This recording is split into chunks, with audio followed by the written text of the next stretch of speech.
Guys, I've told a few of you this, but I'm taking a tax course. Why? I want to get better at it. It's part of being an adult. Here's an example of why you gotta read.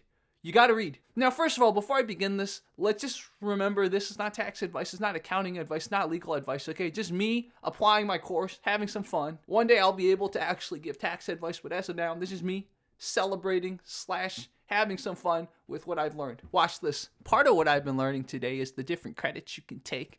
And one of this is called the residential energy credit. And one of the first things you read up here, it clearly says biomass fuel property costs are no longer allowed for the residential clean energy credit for property placed in service after December 31st, 2022. For any of you that ever get confused about anything, the IRS has a great website. It's so weird to say it because we're all intimidated by the IRS, but actually they have a really good website. So if you click here, I'll show you, right?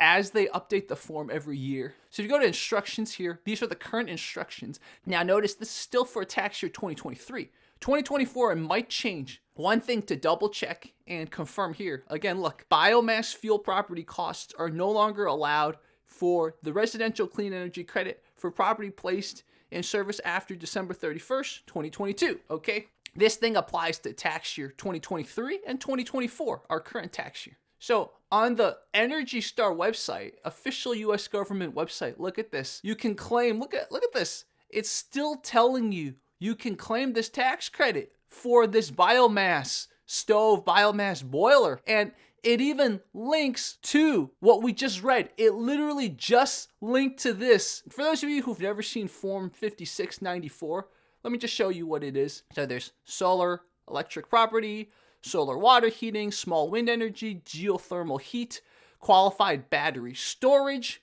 Do you see biomass anywhere? I don't see biomass anywhere. You see? So there's all these things, right? See, it's pretty complicated, right? That's why you take a course in learning about the nuances. Look at this. Biomass stoves and boilers.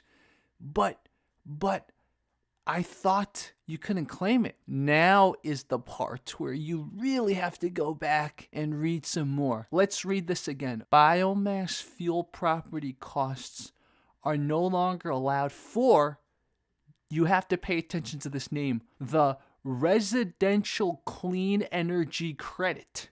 Let's look here. This is for the energy efficient home improvement credit. What we saw in part 1 of this form, that's for the residential clean energy credit. It's all in the name. So technically, if we were to really look a little bit farther, look past the trees into the forest, this right here, this credit that no longer counts the biomass fuel property, that is put on line 5A of Schedule 3. So this is the form, Schedule 3. So 5A, you see right here, residential clean energy credit. This energy efficient home improvement credit that has the biomass, where does that go? That goes to Schedule 3 5B right here. You see that? It's 2 different lines. Then let's zoom out a little bit more. What happens with all this stuff calculated? Notice, guys, there's a line 20 and a line 31. So if we go to your 1040, everyone that's done your taxes knows about your 1040, right? This is everyone that's done taxes knows about this. So Schedule 3 is reported here on line 20. And then where else? Line 31. Obviously, if I were writing the instructions for the IRS, right, I would add an extra sentence and say something about how the biomass burners, the biomass stovetops, whatever, still apply to part 2, right? The other energy credit. A lot of times how stuff is written, especially by the IRS, you really have to read, reread, and do not extrapolate. That's the key.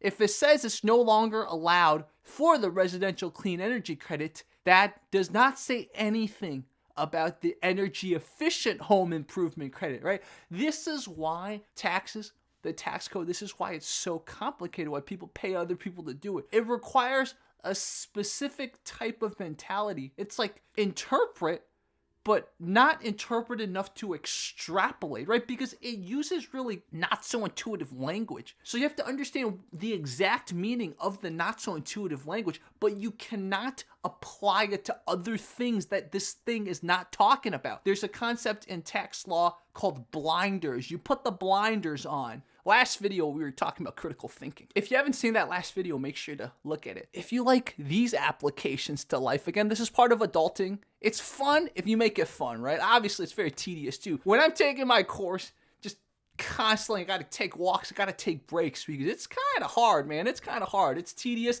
The mind's not trained to read English that's, I'm not gonna say poorly written, but not written for a mind that just wants it phrased one way. Again, not tax advice, not accounting advice, not legal advice, just me having fun with what I've been learning. And if you guys want more explorations like this, let me know.